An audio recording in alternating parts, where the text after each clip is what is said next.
Dao De Jing, Chapter 60.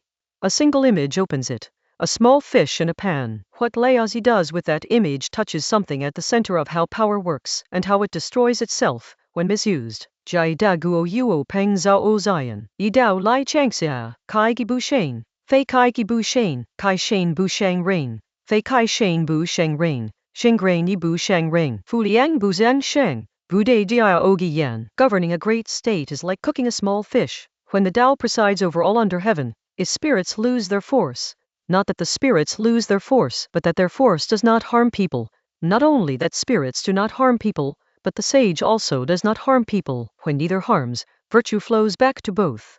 The chapter opens with cooking, specifically, with a small fish, delicate, easily ruined. If you keep poking it, flipping it, adjusting it, seasoning it again and again, it falls apart. The flesh tears. What was a whole thing becomes a mess. The skill is to put it in the heat and then leave it alone. That's the image Laozi reaches for when thinking about governing a large state, not the image of an architect drawing plans, or a general commanding troops, or an administrator issuing decrees. A cook, and a small fish. The implication is that excessive intervention is itself the damage. The more a ruler interferes, restructuring, correcting, regulating, reacting, the more the governed thing disintegrates, not because the ruler is malicious, but because the poking is the problem. Then the passage moves somewhere unexpected, to spirits and ghosts. In the world this text came from, spirits, Chinese letter, shén, were not metaphors. They were understood as real forces that could intervene in human life. Illness might come from a ghost's anger. Misfortune might signal a disturbed spirit. People made offerings,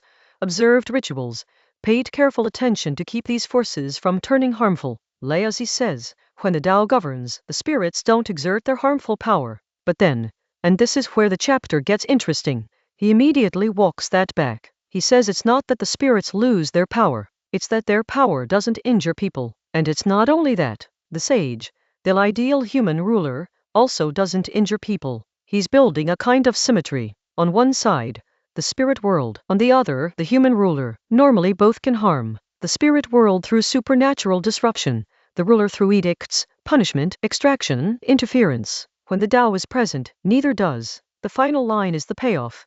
When neither harms, when both forces hold back, virtue, or the Chinese letter, flows back to each of them. There's an exchange. Something returns. What returns is worth sitting with. In the Dao De Jing, that in the title itself, is often translated as virtue, but it carries more weight than the English word suggests. It's closer to power that comes from being what you are, functioning as you are meant to function. The dove water is that it flows downward and nourishes without choosing. The dove a good leader might be that people follow without being compelled. Its efficacy that arises from alignment, not from force. What Laozi is saying is that non-harm, from both the spirit world and the human ruler, creates the conditions for this kind of power to circulate. It doesn't bash. It returns, to both parties. This is unusual. Most accounts of power describe it as something you take, hold, and spend. Laozi is describing power as something that accumulates when you refrain.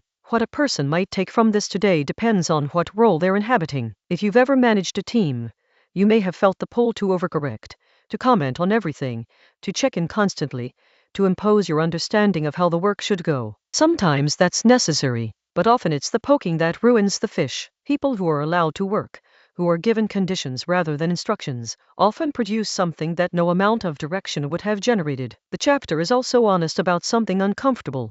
Power harms. Rulers harm. Spirits harm. The chapter doesn't pretend otherwise. It doesn't say harm can never happen. It says that when the underlying order, the Tao, is present, harm is withheld. And what's withheld doesn't disappear. It becomes something else. There's also something here that doesn't reduce to a lesson. The triple structure, spirits don't harm, sage doesn't harm, therefore virtue returns, has a formal, almost incantatory quality. It's making a claim about how the world works when things go well. Not a prescription, but a description. A picture of what harmony looks like when it's actually operating. Chapter 60n is there. No explanation of how to achieve this. No steps.